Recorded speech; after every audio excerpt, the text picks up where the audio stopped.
I've got my paper here. It is taped down in the vertical position. If you don't want to tape your paper down today, it is not completely necessary, so don't worry about that if you don't want to. My paper is Strathmore, so this is good watercolor paper if you're just looking to get started. This is good beginner paper. This whole pad of 9x12 paper is probably $5 to $7, so it is a great option for you if you're balling on a budget here, which most of us are. My paints are Winsor Newton paints. These are professional grade watercolor paints, sorry. And you do not have to have professional grade watercolor paints to paint with me. You can use whatever you have. I'm just telling you what I have. I am a professional artist, so that is what I have. Here's what we're painting today. And here are my brushes. These are Princeton Neptune. I do really recommend these. These are great brushes. Not sponsored or anything, but they are in my bio in that link that says Art Supply Recommendations. So if you're looking for some new watercolor brushes, these are a good option for you. So I have a bigger one. This is a cat's tongue brush, I think, or an oval wash brush. That's what that says. And then this one's a 4-round and this one's a 0. So a couple of, one bigger and a couple smaller brushes. I've also got a pencil, cup of water, paper towels, household items that you can probably get yourself. And here's what we're painting today. So this is a bookmark that I am about to put on my Etsy shop.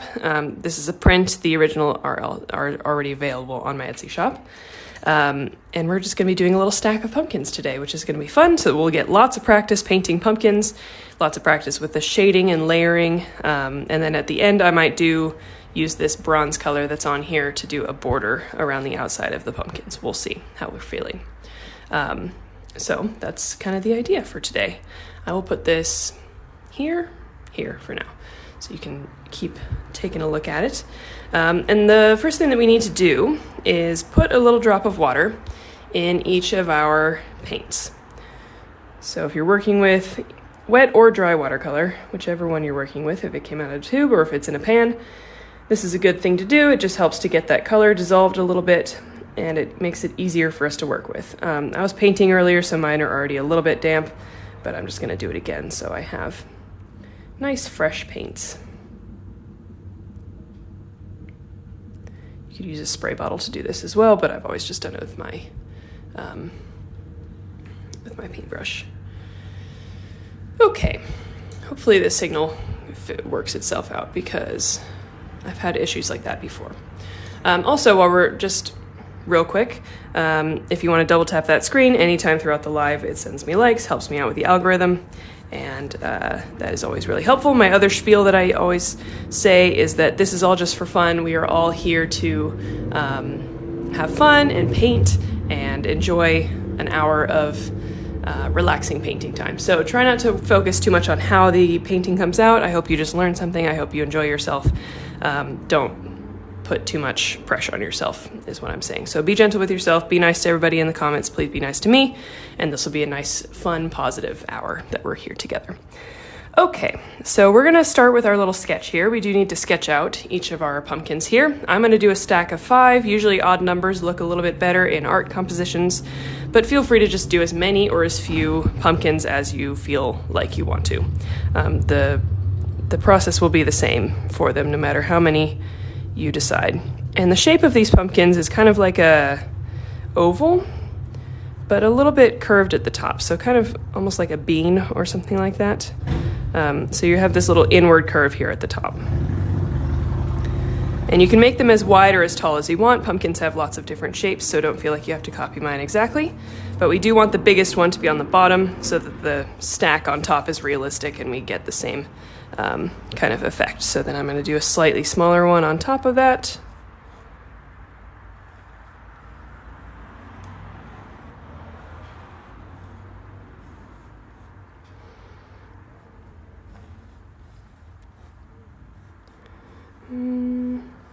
Try and make the sides about the same here. And I like to just use these little kind of sketchy lines to figure out my shape, and then you can finalize the shape that you want by erasing the other lines. Okay, there's that one. Maybe I'll just do a stack of 4 in this one. That might fit better in the paper size that I'm using.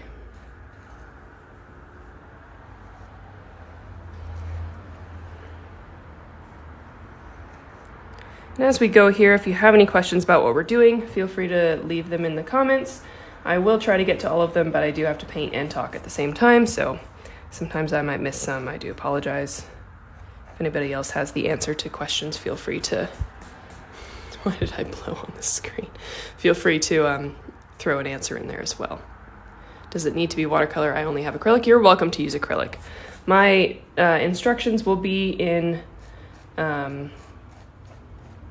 for watercolor, but feel free to do your own thing and use acrylic if you want to. Okay, I think I'll do one more up here, maybe one more smaller one.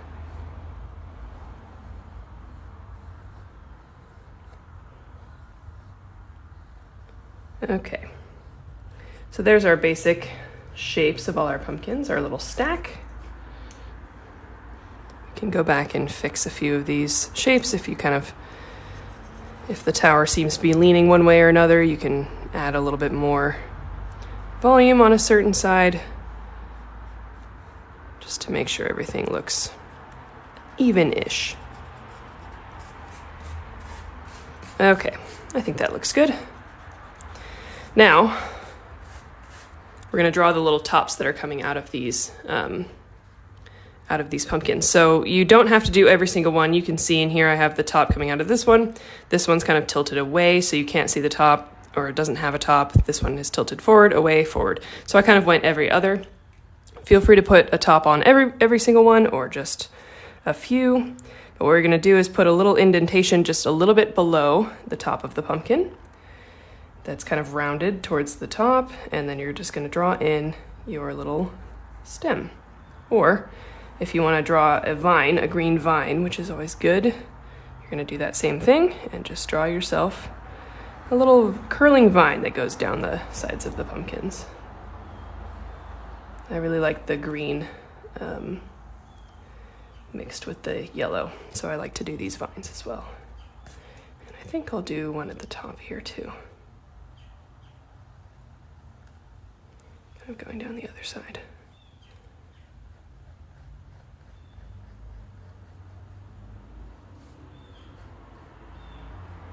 Okay. So there's that. There are those tops there. We're going to erase the little part of the pumpkin that's behind the stems. There we go. And then the last little sketch that we need are these lines that are coming out of the center. So when you have the indentation, when you have the stem on the side that's facing us, these lines are coming right out of the stem. So you're just going to draw curved lines that go towards the center of the bottom of the pumpkin. And you can make these as close together or as far apart as you want. Pumpkins are a lot of different ways, so it can be, you have lots of options there. But I usually just go with something like that. So the curve should be less intense when it's in the middle of the pumpkin, and then more intense should kind of follow the contour of the outside of the pumpkin once you get to the outside. Hopefully that makes sense. Okay, and then we'll do this one. When you can't see the stem, you're just gonna draw these lines coming out of it. And then up here, same thing, coming out of the stem.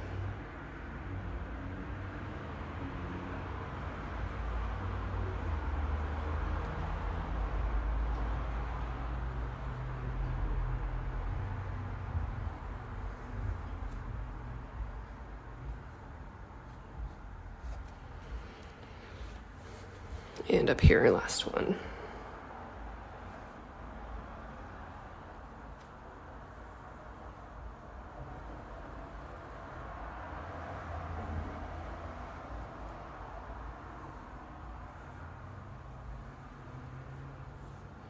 Okay, there we go. We have our pumpkins all sketched out here.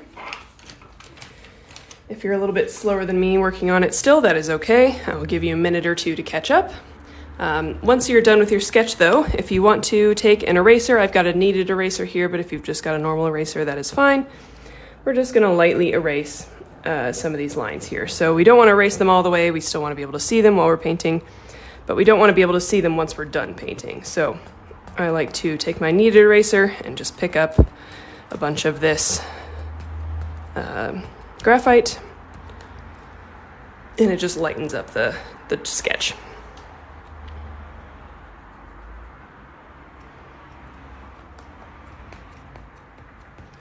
So if you just have a regular eraser, you're just going to lightly go over it with that regular eraser. Lightly erase.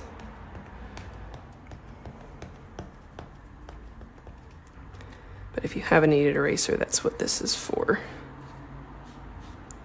Okay. So now it's much lighter. We can still see it, but we won't be able to see it once we're done painting, hopefully.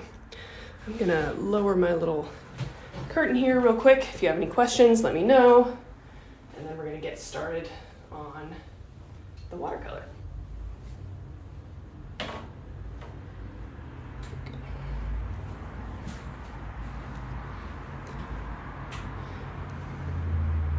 I didn't know I could use the sticky stuff for that.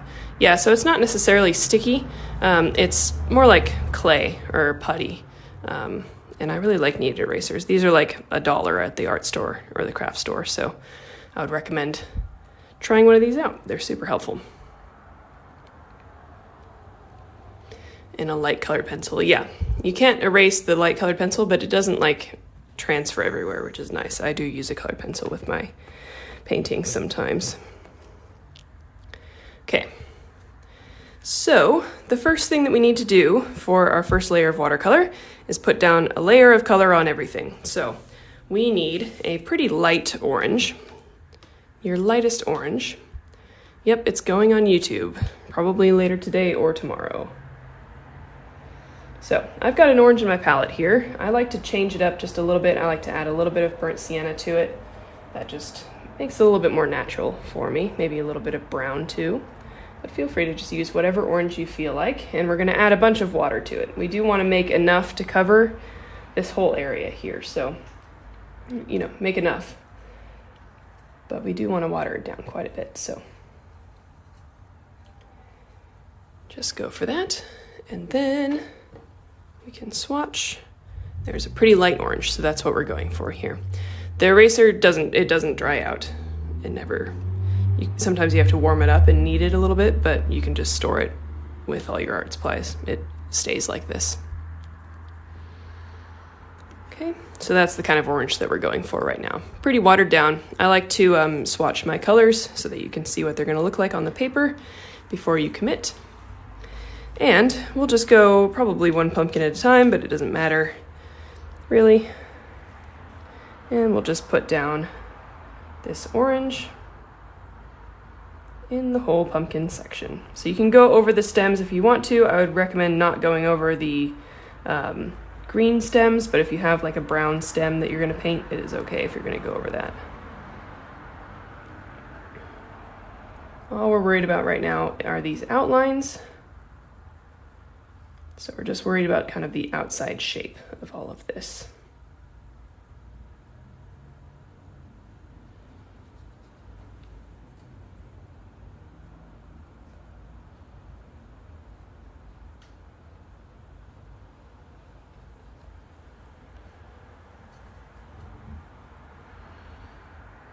So I'm going to try my best to avoid this green vine here. If you can't really avoid it, just paint over it, it'll be fine.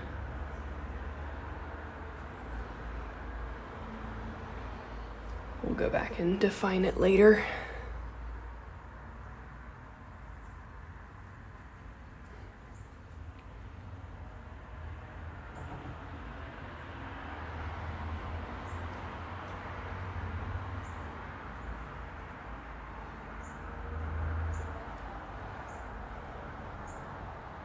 Okay, and then once you are done filling in every pumpkin with this orange, you're going to take a dry brush. So you're going to dry off your brush all the way. You can pick up some of this extra paint that kind of forms at the edges here. And you can also use this dry brush to create some highlights. So in the middle of these lines that we drew, those are the ridges. So that's where the light is going to hit it. And that's where you can kind of add a few little highlights by taking away some of that paint. So in between those lines that we drew, those spaces are usually raised, and so we can take away some paint and add highlights. So I'm drying off my brush continuously and just going over and lightening up those little spaces. This is also a spot where if you made a mistake and kind of went outside the lines, you can pick up that extra paint and it should pick up for you okay.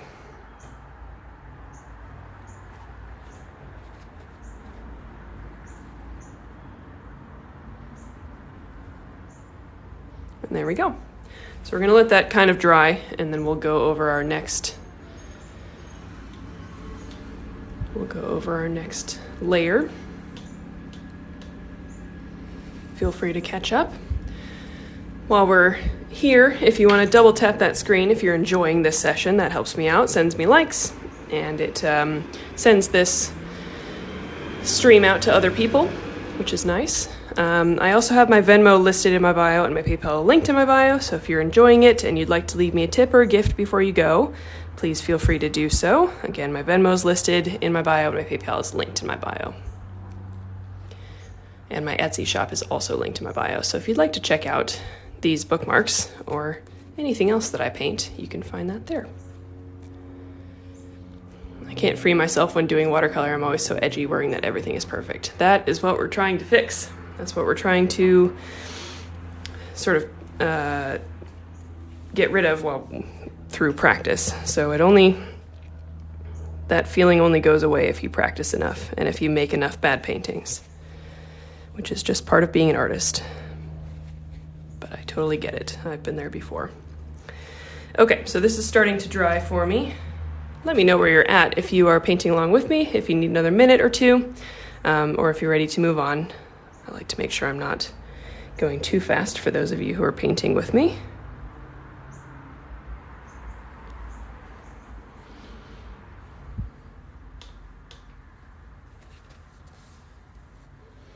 Ready to move on. Oh, thank you so much.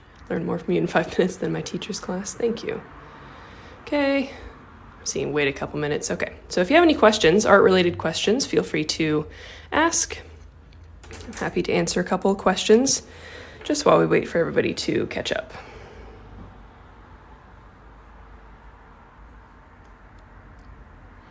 Can you show the bookmark really quick? Yep. So this is a print. So this comes out of my printer, but the scan was my painting. So this is what it looks like when it's just a print.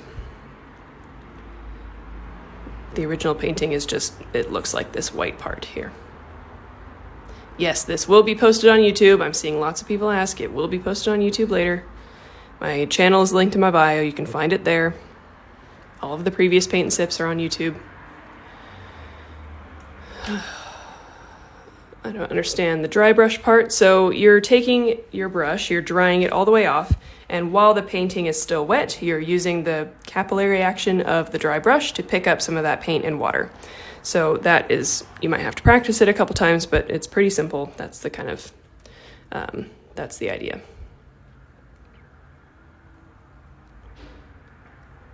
What is a good type of watercolors to buy if we want to paint along but not a professional? So like I said before, all of my art supply recommendations are linked in my bio as well. There's a tab in there called Art Supply Recommendations, and that's where you'll find all of my watercolor paint recommendations of lots of different price points. So check that out if you're looking for my suggestions. Do you have more bookmarks? Yep, I have lots of bookmarks in my Etsy. Can you use canvas with water paint? Sometimes. It's got a different texture when you do that, but you know, there's no rules, so you can paint with whatever you want on whatever you want. But watercolor paper does generally perform the best with watercolor paint.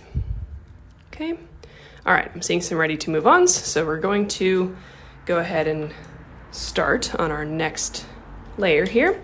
So we will need a slightly darker orange. We're going to move on to kind of these darker shadows down here, not the darkest ones, but the medium ones.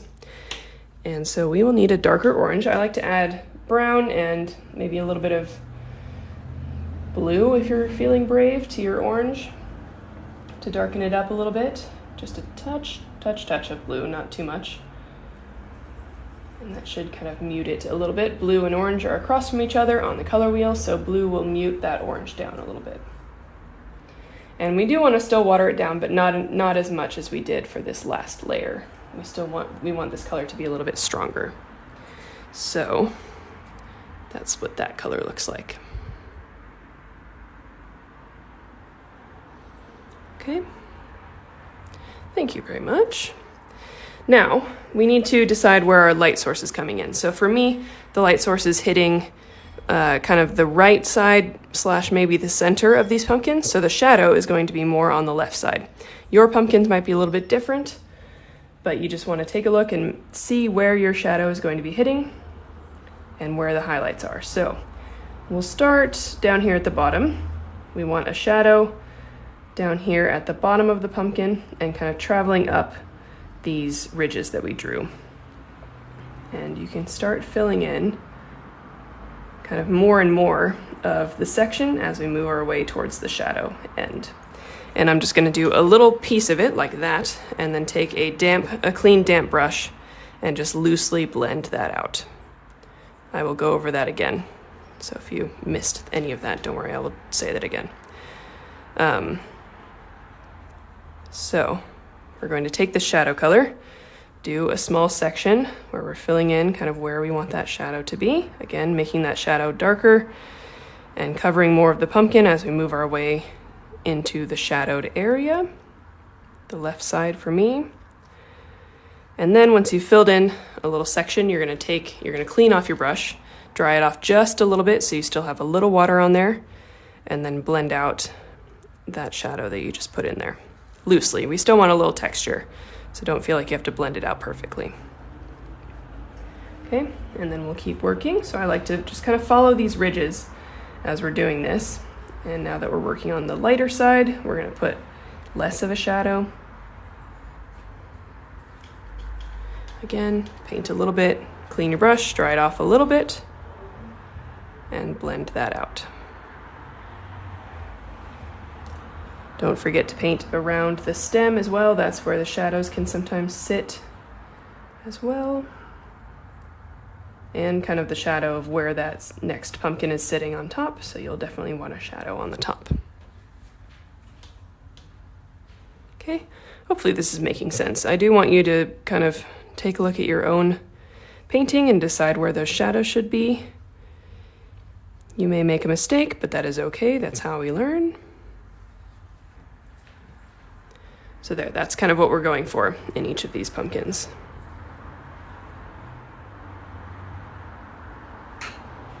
Okay, so we're just going to work our way up our stack of pumpkins, doing that same thing. Shadow for me is going to be on the left, so I will add more of this color on the left side of these pumpkins.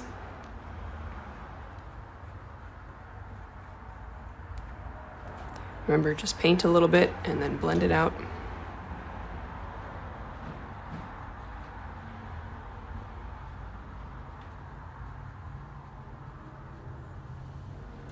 And if you ever feel like you've put too much of a shadow, you can use that dry brushing technique again, as long as you get to it relatively quickly, and dry off your brush completely and take away some of that extra paint. So if you feel like you've done too much, there is a way to take it back, as long as you get to it relatively quickly.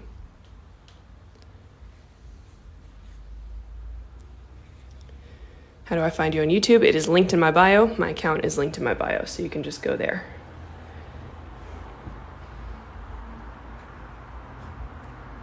And if you're watching on YouTube, after this has been recorded and posted, hello. All of the links I'm talking about are in the description instead of in my bio. Yep, usually Saturdays at 3, usually around this time every week. I will, just a disclaimer, I will not be doing paint and sip the next 2 weeks. I will be out of town for 2 weekends in a row. So unfortunately, you'll have to go 2 weeks without me. I know, very sad. But I will be back after that with the usual paint and sips at the usual time.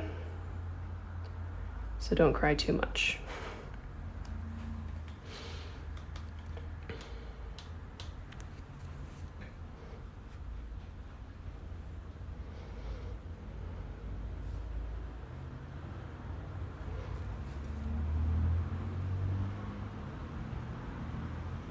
Thank you all for the follows as well.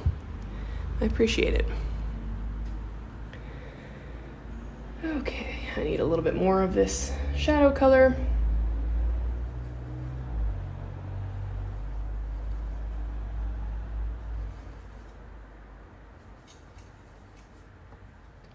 And we'll just keep working on our pumpkins all the way up here to the top.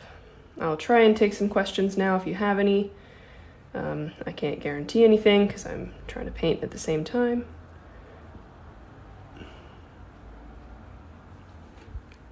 What kind of tape is it? Scotch tape from the hardware store, nothing fancy.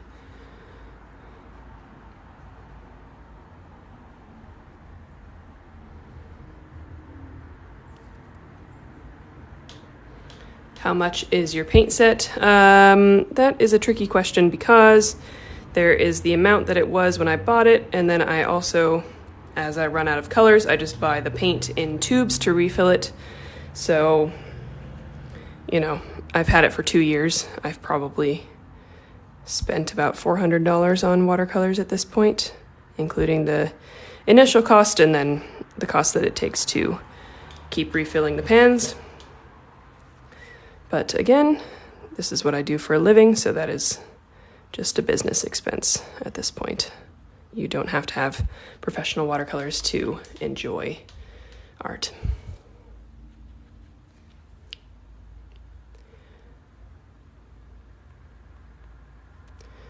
When did you start painting? When I was a young child.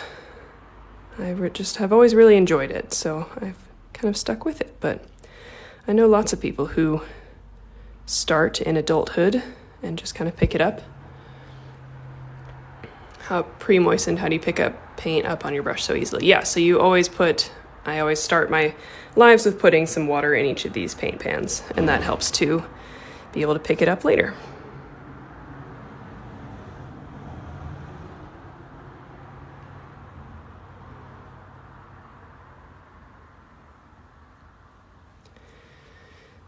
Is there a word for half realism in art? I have to write an essay for this art program. Ooh, I actually don't know if there's a word for that.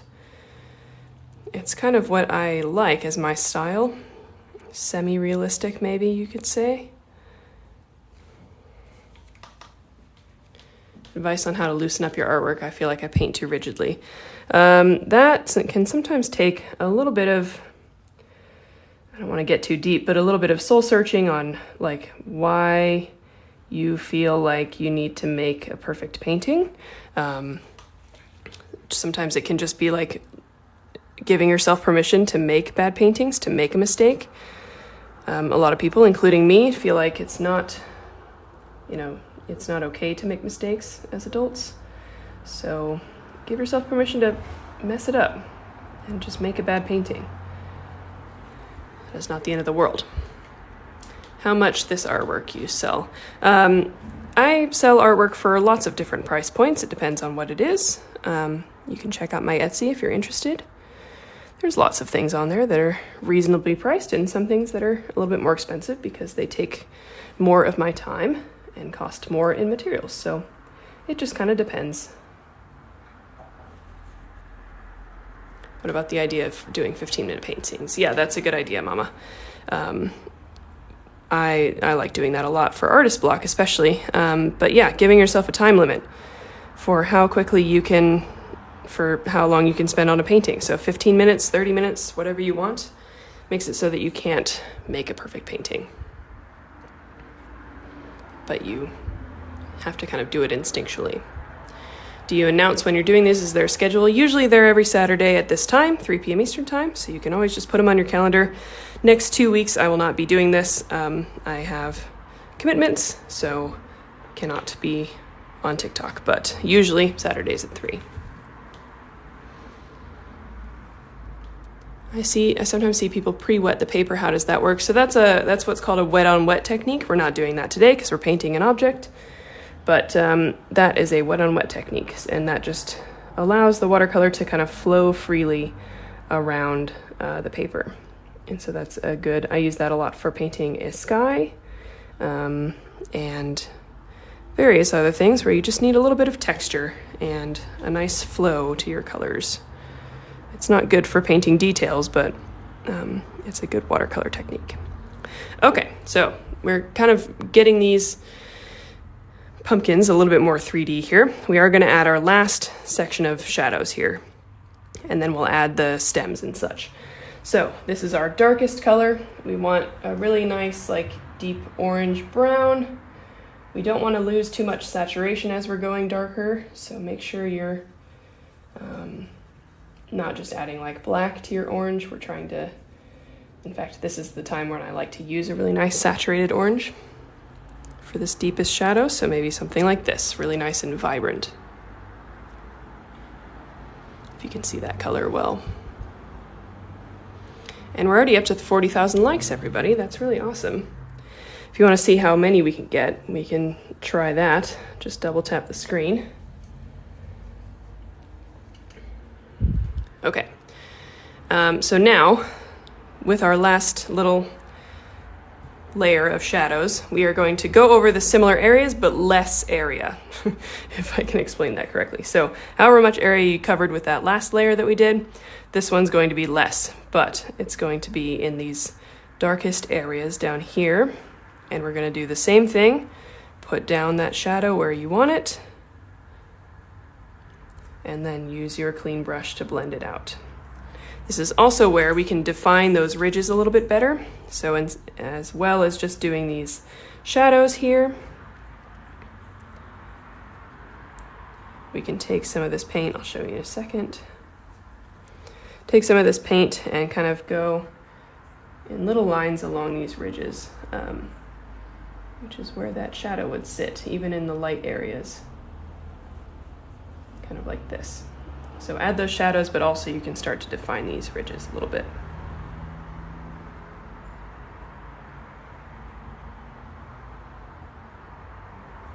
Okay, so something like that.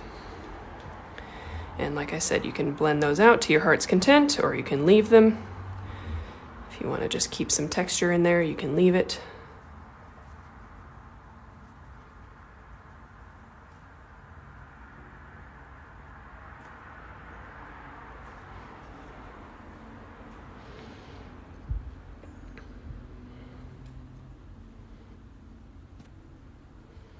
Thank you for all the likes. I do enjoy those little gifts that you can give on TikTok too, like the little roses and the, you know, I don't know very much about it. Those little gifts that you can give out, those are fun too. And remember, my Venmo's listed in my bio, PayPal's linked in my bio. I do appreciate tips. This is a full-time job for me, a full-time artist. And so that does help me pay the bills. If you're enjoying this session today.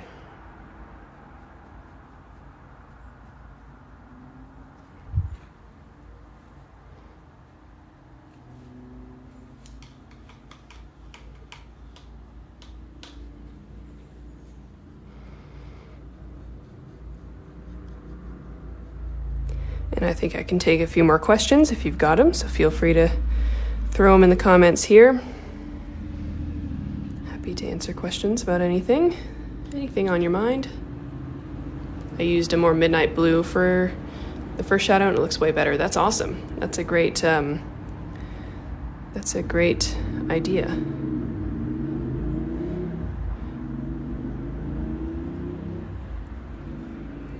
Brushes are Princeton Neptune and paints are Winsor Newton. What's the longest time you've spent on a painting? Well, that's complicated because some oil paintings I've had, my poor mom, I had one for her that I started back in probably February, and I got it to her a few weeks ago. So that took me about 8 months or so. But I wasn't working on it that entire time. It was just sitting in my apartment, waiting for me to feel like I wanted to work on it, and that one was a struggle, but I like how it turned out. So it depends. Sometimes paintings I will work on for months, obviously not working on them, you know, the whole time, but,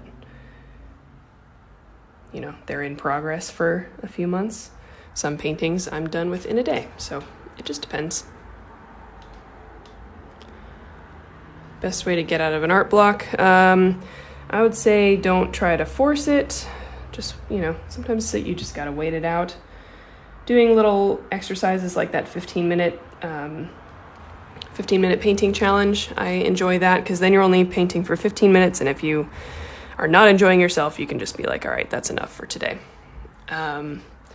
Doing something completely unrelated to what you normally do, I like to sometimes switch over to like a collage, which is not something that I normally partake in, but it takes the pressure off of me to do something up to the standard of painting that I normally have. Reading art books, watching art videos helps. That always makes me want to paint. Doing a little bit of internet research on different artists, all of that stuff. Is that a custom palette? Kind of. So I purchased that palette. It had 12 pre-assigned colors in it, and I bought more colors that I wanted to add to it. And I removed a couple of the colors that it came with just because I don't use them, including the black, and I still have the white in here, but I don't really use white. So kind of, I got to kind of curate that palette based on the colors that I use, which was fun.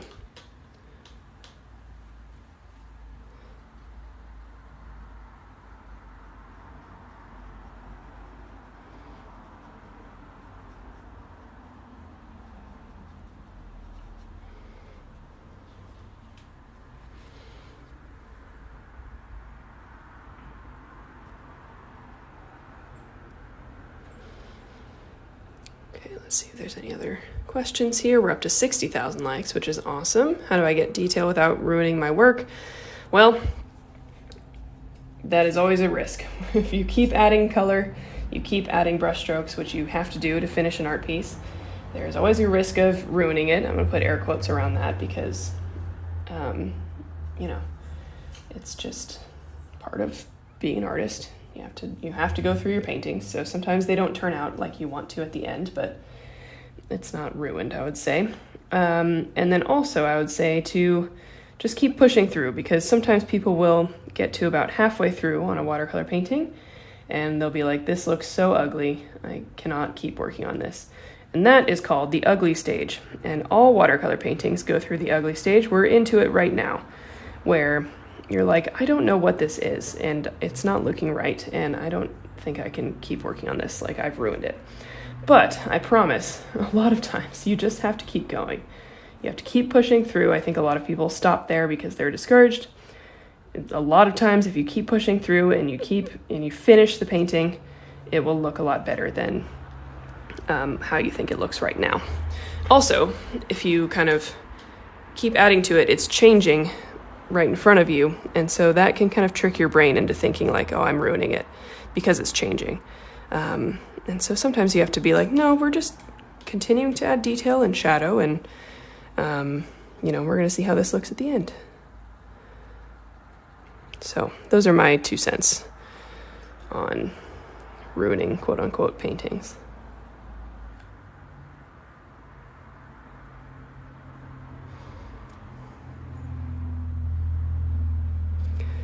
Making bad paintings is an essential part of being an artist. I make bad paintings all the time. If you don't make bad paintings, you're not an artist.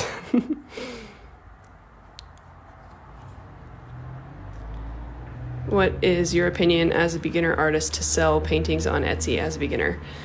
You are welcome to do whatever you want. There are no rules to what you can do in this life, and you can absolutely do that. I would say that sometimes that can feel discouraging if you are new to art, and you may or may not get sales. I don't know what your art looks like. It could speak to people as it is now, or you could, have a little bit less success than you're imagining. So that is just kind of up to you to, keep in mind the outcomes that could happen. But if you feel like you're ready for that and it's something that you want to do, I will never tell you that you shouldn't. You should just kind of keep in mind the possible outcomes. Okay, up to the top pumpkin now. I like this texture that I'm getting here. This is nice.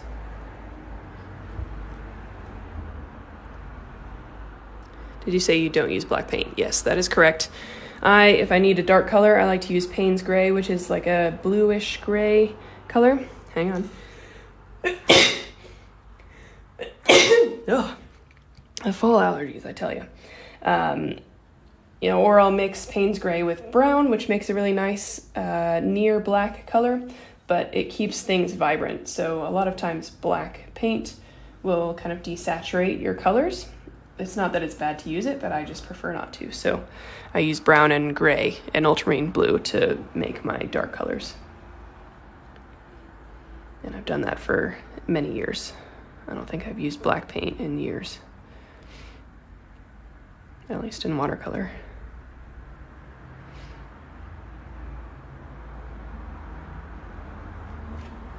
Thank you all. I feel very blessed.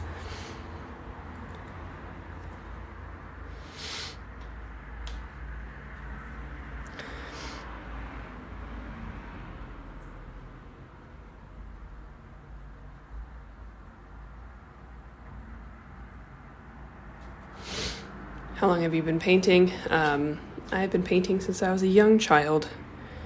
I've always very much enjoyed it. I missed what colors you use to go darker. I use Payne's Gray, I use Burnt Umber, which is brown, and I use Ultramarine Blue. And I'll kind of mix all of those together. I can show you a demonstration in just a second here of what that looks like. And that's what I use as my darker colors.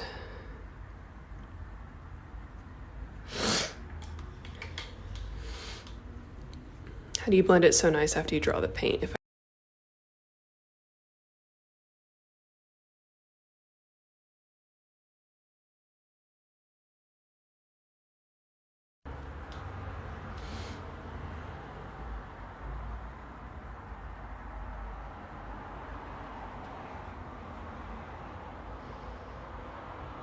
I went a little too dark on the shadows over there. Do you also use acrylic? If so, what kind? I do use acrylic sometimes. It is not my favorite. It dries way too quickly for my taste and my style of art. But I do use it sometimes out of convenience, and I do enjoy it sometimes. I'm kind of bad-mouthing it. And I use a set from Artistro, which I have kind of a brand deal going with right now, and they have a good set of acrylic paints, so I usually use theirs.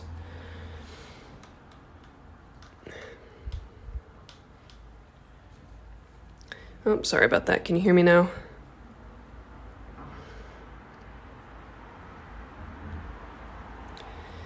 Yeah, I'll say that all again. I usually I don't like acrylic paints very much because they dry way too fast for me.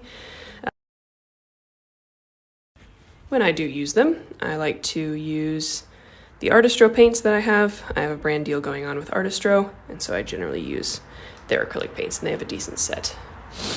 What type of painting do you recommend to a beginner? I recommend whatever speaks to you. I think that you should, especially as a beginner artist, you should get into it because you enjoy it. So try a bunch of different things and stick with the things that you like. There are no rules again on what kind of paint that you need to stick to as a beginner. Okay, let me do this little demonstration here about these colors. So this is the brown that I use here. This is the gray. So it looks almost black, but when you water it down, you can see that's almost like a navy blue.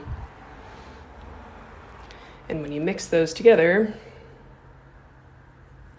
warm and cool colors, you get pretty much black. Magic. You can do the same thing with ultramarine blue. And that's how I make my dark colors. Okay, so let's move on to our stems here. I am going to I'm going to mix these browns and blues together like we just did to make kind of a gray. We want it to be more warm tones, so we want more brown than gray. So if you want to come on a color mixing journey with me here, we can do this.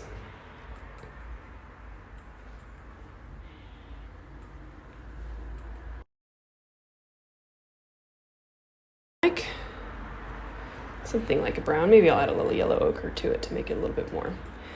We're just gonna fill in the stem. Now, if you have green stems, then just wait on these.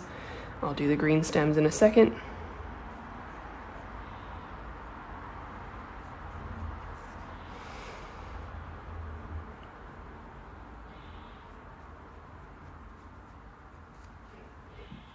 Go. There's a bird cawing in a really annoying way outside of my apartment, so that's great.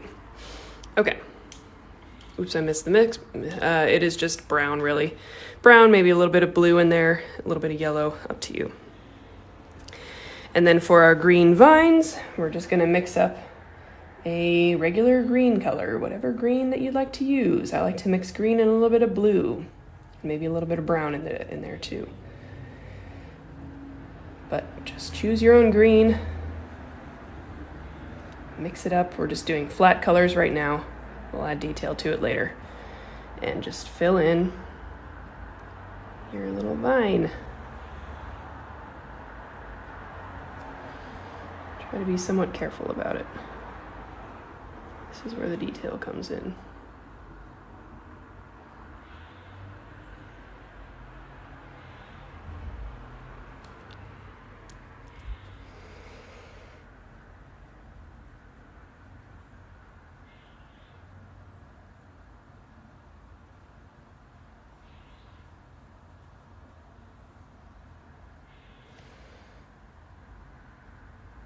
And the vine should get, if you have these vines like this, they should get skinnier as they work their way down. So just lighten up the pressure on your brush. There we go. Okay. Do the same thing to this one at the top here. Your hand is so steady, thank you very much. I've worked on it. Being an artist for a long time helps a lot. And also confidence and knowing which direction your hand is most steady in. So I know that my hand is most steady when I'm going down in a line. And so I will rotate my paper, not as much with this, but in other settings when I'm trying to make a nice, even, straight brush stroke, I will make sure my paper is facing in a direction that I'm mostly making downward strokes. So just figuring out where your hand is the steadiest and in what scenario helps a lot. So disappointed I'm just seeing this. How often do you do these lives? These are every Saturday at 3. Again, next 2 Saturdays I will be out of town, so we will not be doing this, but the lives are uploaded to my YouTube. So if you click the link in my bio, that's where my YouTube channel is linked, and you can find all of my lives right there. We're going to add a few leaves to these vines as well. So I'm just going to use my round brush and light pressure, heavy pressure, light pressure. I'll show that close up as well. So to make these leaves, light pressure, heavy pressure, and then light pressure. So you can kind of make that leaf shape. And we're just going to fill in as many little leaves as you want.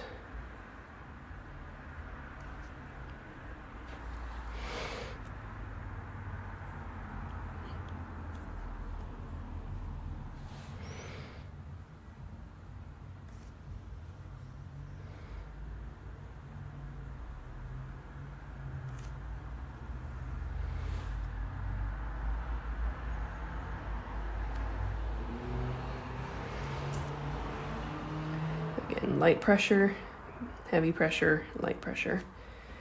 And you can kind of make that leaf shape. This is as satisfying as watching Bob Ross. Thank you so much.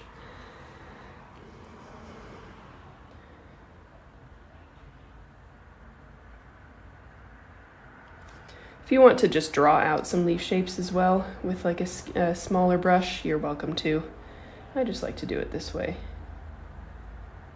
That one didn't work. Tried to do it reverse.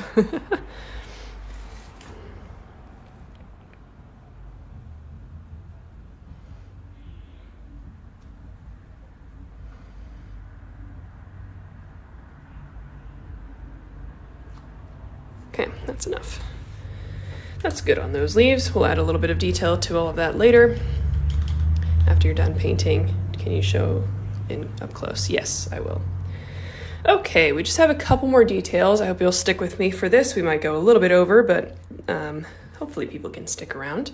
We are going to add just a few more details to these stems and maybe a little bit of like last minute shadow on these pumpkins. So just like the last darkest orange that you can make, pretty much brown.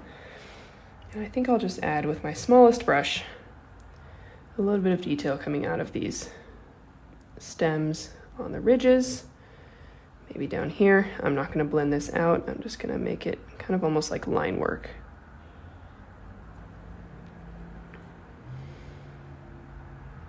Because I've kind of lost a little bit of the definition of these shadows.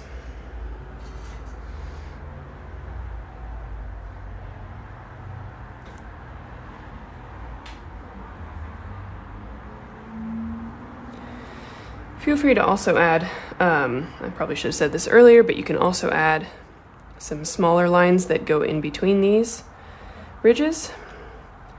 So if you want to, they just follow along the curves, kind of like this. I'm using a watered down version of this color for this. But usually pumpkins will have that main ridge, but they will also have those lines kind of going up and down. Where can I find our YouTube channel? It is linked in my bio. Click on the link in my bio and it's a link tree. You should see my YouTube channel is one of the lower down links. Okay. That looks good. So we're just going to kind of do that, moving our way up one more time. Just a little bit of extra shadow here. If you feel like you've done your shadows on your pumpkin and you don't want to add any more, you do not have to.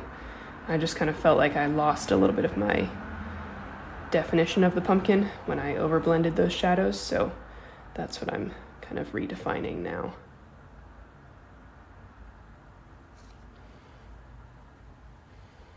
This brown.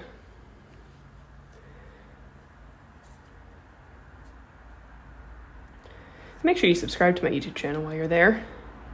That's always helpful too.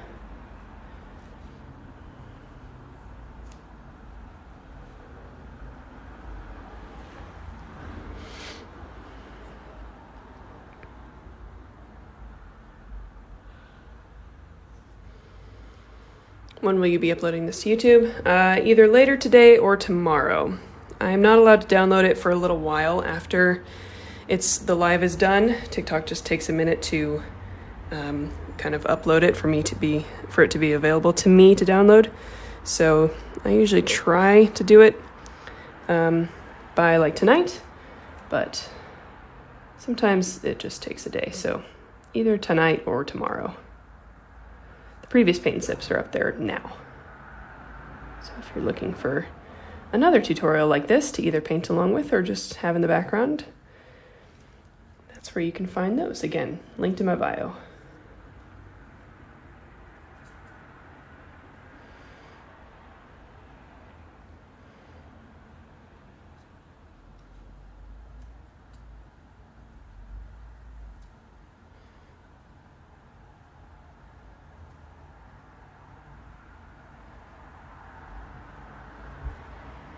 What time is it for you? It is 4 o'clock, 4 in the afternoon.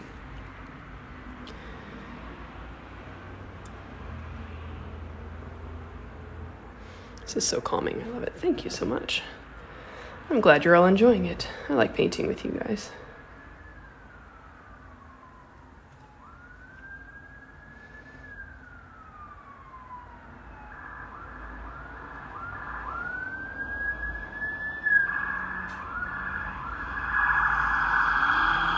Oh, someone's in trouble. And thank you for all the likes as well. Look, we're up to 75,000. That's very cool. Might be too lofty of a goal to get to over 100,000 in the next 10 minutes or so, but maybe we could try.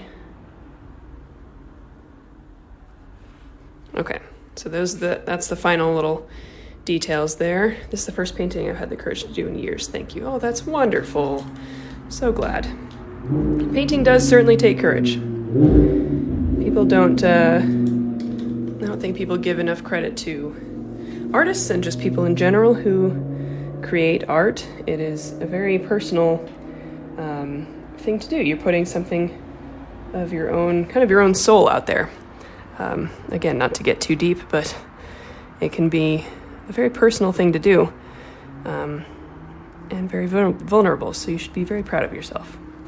I'm adding some shadows and some details to the brown stem down here, so I'm just using a darker brown and kind of outlining the outside and then putting these little vertical lines in here. Pumpkin stems usually have those kind of vertical ridges, so I'm just going to include some of those here. Try not to overdo it. So that's what that looks like. Where can I find your YouTube channel? Linked in my bio.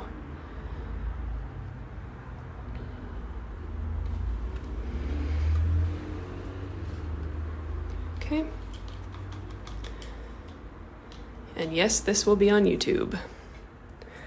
All right, and then for the green stems, we'll just use a slightly darker green and give those a little bit of a kind of an outline, similar kind of vertical ridges on these, but they'll just go kind of throughout the vine,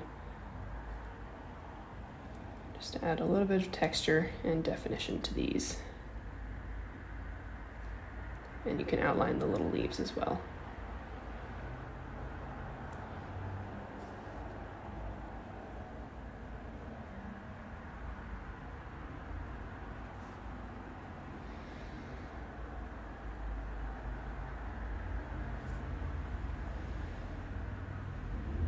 And remember, if you are enjoying this live session, you can always leave me a little tip or a gift on my Venmo or PayPal. My Venmo is listed in my bio and my PayPal is linked in my bio. Excuse me. So if you have enjoyed and maybe learned something today, maybe consider leaving me a little tip. That is always very nice of you to do. Helps me out a lot. You must have amazing eyesight. Thank you. I do have good eyesight. I hope to have good eyesight for a while because this is my job. Not that it would be bad to have glasses or something like that, but hopefully I can be able to see things for a good long while. Okay.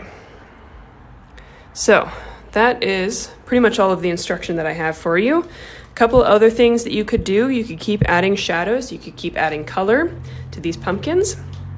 That is up to you. I've given you all of the instruction that I need to. So if you'd like to just end it there, you're welcome to. I am going to do something a little bit more special and add a little bit of a bronze border around the outside of these pumpkins here, just to tie it all together. So if you'd like to stick around to watch the metallics, that's always a fun time. So I've got this bronze color here. I'll show you how I do my little borders, and it'll look good with the pumpkin. So for this, I like to use my ruler and just figure out where I want my, actually, it's just gonna go around the outside, so I don't think I need my ruler.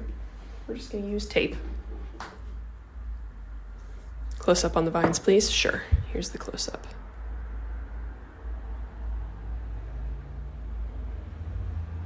100K, that's awesome. Thank you guys so much. That's really cool.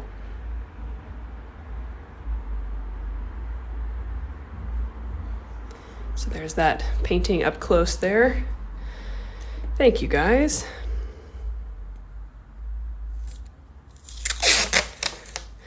Okay, and then for this gold border, I can't find a good metallic brand. I love this brand. It's called Fine Tech. They do not sponsor me, although I wish they would. I've been using these for years and they're gorgeous. It just comes in this little set like this. They are available in that link that I told you about, my art supply recommendations. They are in the watercolors section of my Amazon storefront. So if you want to try those out, check them out through my link because that gives me a little commission. So it helps me out. It doesn't cost you anything extra.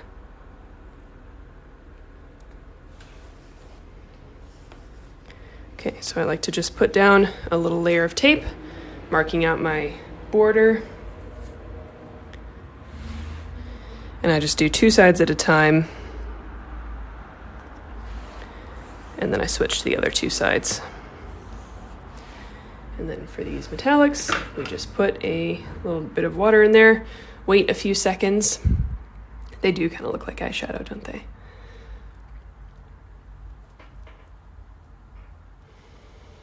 Wait a few seconds and then we can mix it up and you can see that color. It's super pretty. These are so fun to use. My ADD brain is like, shiny. Let me paint with the shiny paints. So I like to just mix this up for a few seconds to get it really nice and saturated. And then once I've got it, we just go down here and I fill in the little taped in border. And the tape helps out a lot because otherwise I would not be making a straight line.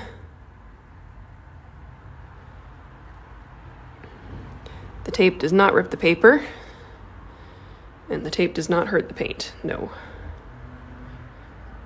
This is just Scotch masking tape from the hardware store. It is in the painting section of the hardware store, so it's literally made for like house paint. It's made to not affect the paint or the walls or anything like that. So I found that it works quite well for watercolors. Okay, and then we just take off those pieces of tape there and you get a nice, pretty border.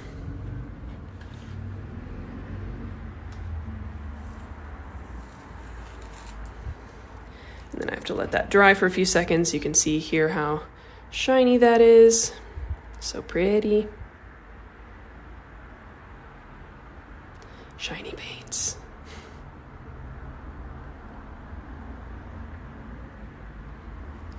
Okay, I apologize. I'm gonna use my hair dryer really quick to dry this off. My hair dryer lives here and not in my bathroom. Yes, I apologize for the noise.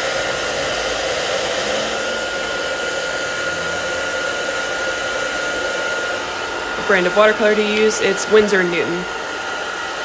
Watercolor paints. I love this for fall. Wish I could have joined sooner or I could paint with you. This will be uploaded to my YouTube, which is linked in my bio. So you can find this later and you can paint along with me then. Just a little bit delayed.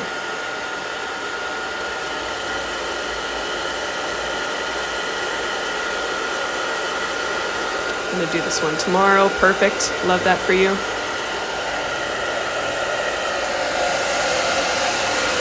So sorry about the noise. This is just what we do.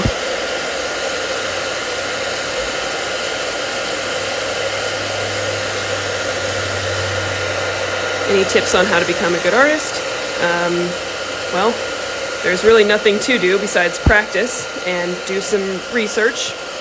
There are lots of resources for you on the internet that are very helpful for beginner artists, even artists like me. I learned some stuff from the internet.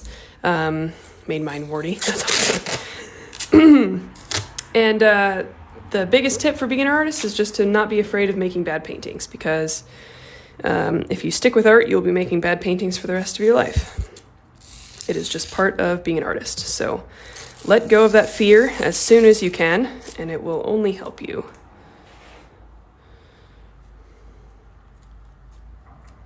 I just fell in love for watercolors thanks to you. Oh, that's wonderful.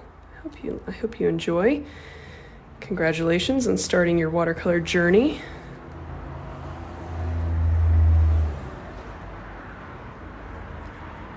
Have you tried any other form of art besides watercolor? Yes, I kind of rotate between 4 different mediums.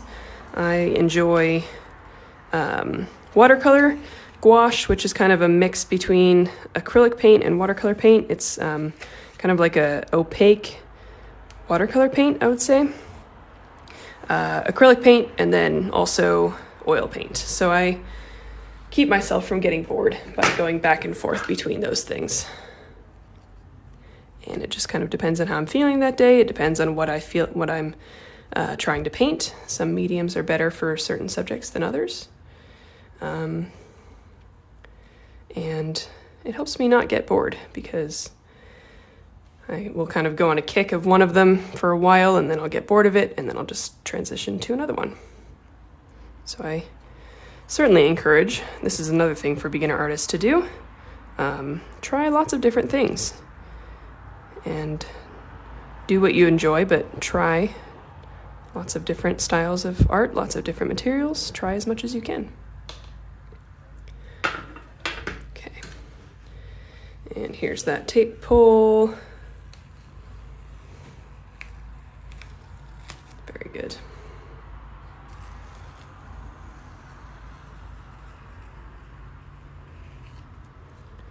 Nice. And then I can go back and subscribe to YouTube. Thank you so much. I appreciate it. You can take my tiny brush and just go back and fix any little spots that might have gotten a little nicked from the tape. There we go. And then we can take off the outside tape.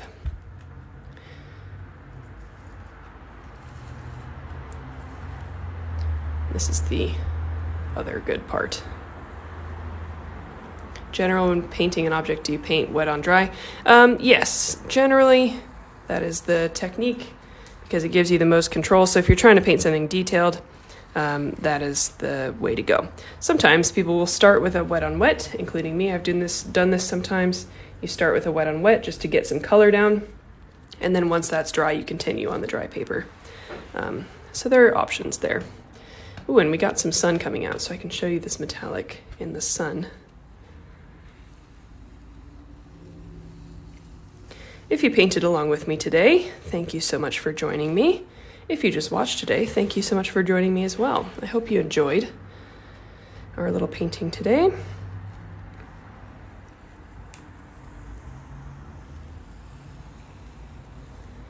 And there we go. And here's some sun. So let's see if I can show you in the sun what this looks like here. Super shiny, very sparkly.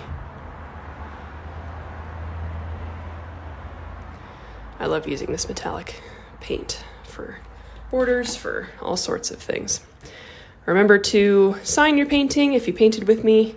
Put the date on your painting so people know when you did it, so you know when you did it, all that good stuff. And my usual plugs, since you're here and you're a captive audience, please check out my Etsy shop. It is linked in my bio. That's where all of my paintings for sale are. This is cold press paper. If you liked today's session and you'd like to leave me a tip or a gift, that is always super appreciated. My Venmo is listed in my bio and my PayPal is linked in my bio, so you can choose whichever one you prefer. I will not be doing Paint and Sip for the next 2 weekends because I will be out of town, but Paint and Sip will be back at this time the weekend after that.